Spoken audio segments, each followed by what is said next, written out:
Hello friends, welcome to some education YouTube channel. આજે આપણે શીખીશું ધોરણ 9 એમાં ચેપ્ટર નંબર 1 જે છે સંખ્યા પદ્ધતિ. આ ચેપ્ટરમાં આપણે જોઈશું સંખ્યાને લખવાની પદ્ધતિ પ્રમાણે કેટલાક જે સંખ્યાના ભાગ જે પાડેલા છે. તો સૌથી પહેલા જે સંખ્યાઓના ભાગ પાડેલા છે એમાં પહેલો પ્રકાર છે આપણે ધોરણ 6 થી ભણતા આવ્યા છીએ, જેનું નામ છે પ્રાકૃતિક સંખ્યાગણ એટલે કે પ્રાકૃતિક સંખ્યા.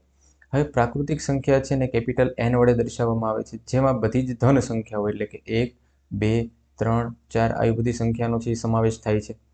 પ્રાકૃતિક સંખ્યાના ગણને ગણતરીનો સંખ્યાગણ પણ કહેવામાં આવે છે, કેમ કે ગણતરીની સંખ્યા માટે આપણે 1 થી શરૂઆત કરી અને 1, 2, 3, 4 એમ અનંત સુધીની સંખ્યાઓનો છે ઉપયોગ થતો હોય છે.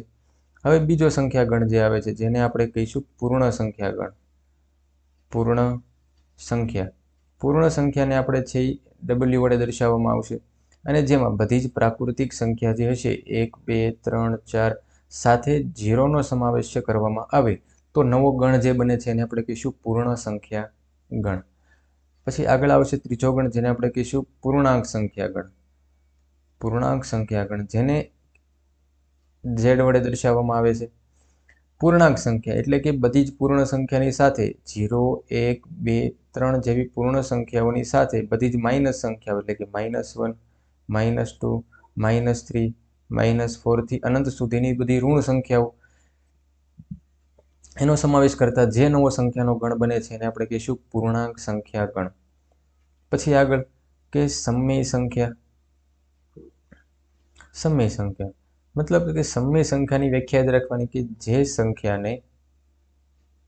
સંખ્યાને p/q સ્વરૂપમાં લખી શકાય તે બધી જ સંખ્યાને આપણે કહીશું સમય સંખ્યા. જ્યાં p છે એ કેમાંથી હોઈ શકે? 0 માંથી, એટલે કે p છે એ પૂર્ણાંક સંખ્યામાંથી લઈ શકાય. p ની કિંમત ધન પણ હોઈ શકે, ઋણ પણ હોઈ શકે અને 0 પણ હોઈ શકે.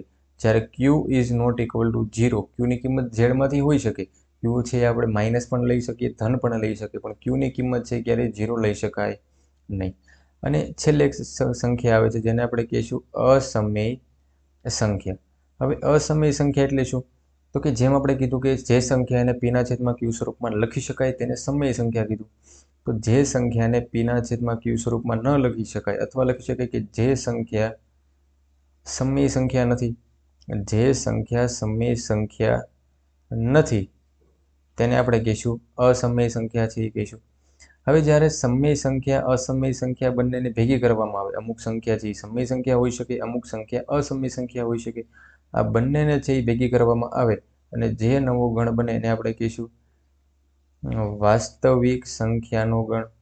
વાસ્તવિક સંખ્યાના ગણ છે એ કહેવામાં આવે છે. બંને સંખ્યાને ભેગી કરવામાં આવે અને જે નવો ગણ બને છે એને આપણે કહીશું વાસ્તવિક સંખ્યા ગણ. તો આટલી વસ્તુ છે એ આપણે એમાં યાદ રાખવાની છે. હવે પ્રાકૃતિક સંખ્યા, પૂર્ણ સંખ્યા, પૂર્ણાંક સંખ્યા, સમય સંખ્યા, અસમય સંખ્યા અને વાસ્તવિક સંખ્યા. હવે એક વસ્તુ જોતા આપણને ખબર પડે કે બધી જ પ્રાકૃતિક સંખ્યા એટલે 1, 2, 3, 4 આ બધી જ સંખ્યાઓ છે એ પૂર્ણ સંખ્યાની અંદર આવેલી છે. જ્યારે 0 પૂર્ણ સંખ્યા છે જે પૂર્ણ પ્રાકૃતિક સંખ્યામાં આવેલ નથી. તો કહી શકાય કે બધી જ પ્રાકૃતિક સંખ્યા છે પૂર્ણ સંખ્યા છે, પણ બધી જ પૂર્ણ સંખ્યા છે એ પ્રાકૃતિક સંખ્યા નથી. એવી રીતે નીચે કે બધી જ પૂર્ણ સંખ્યા 0 થી શરૂ કરીને બધી જ ધન સંખ્યાઓ છે એ પૂર્ણાંક સંખ્યામાં આવેલી હોય છે, પણ બધી જ ઋણ સંખ્યાઓ જે પૂર્ણાંક સંખ્યાના ગણમાંથી આવેલ હોતી નથી. તો એટલા માટે બધી જ પૂર્ણ સંખ્યા છે પૂર્ણાંક સંખ્યા છે, પણ બધી જ પૂર્ણાંક સંખ્યા એ પૂર્ણ સંખ્યા નથી. હવે આ ત્રણેય સંખ્યા છે, પ્રાકૃતિક સંખ્યા, પૂર્ણ સંખ્યા અને પૂર્ણાંક સંખ્યાના ગણનો છે સમાવેશ સમય સંખ્યામાં કરી શકાય, કેમ કે ઉપરની બધી જ સંખ્યા છે જે 1 છે, 2 છે, 3 છે, તો છેદમાં 1 તો હશે જ, એટલે આને p/q સ્વરૂપમાં છે લખી શકાય. તો એટલા માટે આ બધી જ સંખ્યા છે એ સમય સંખ્યાના ગણમાંથી આવી શકે.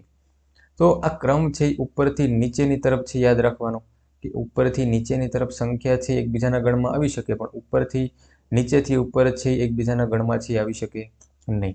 તો આજના વિડીયોમાં છે એટલું રાખશું. આ નેક્સ્ટ વિડીયોમાં આપણે જોઈશું સ્વાધ્યાય 2.1.1 જેમાં આ જ સંખ્યા પદ્ધતિને આધારે કેટલાક દાખલા આપેલા છે તો આપણે જોઈશું. એના માટે ચેનલને સબસ્ક્રાઈબ કરી દો અને વિડીયો છે ગમ્યો હોય તો વિડીયોને લાઈક કરજો.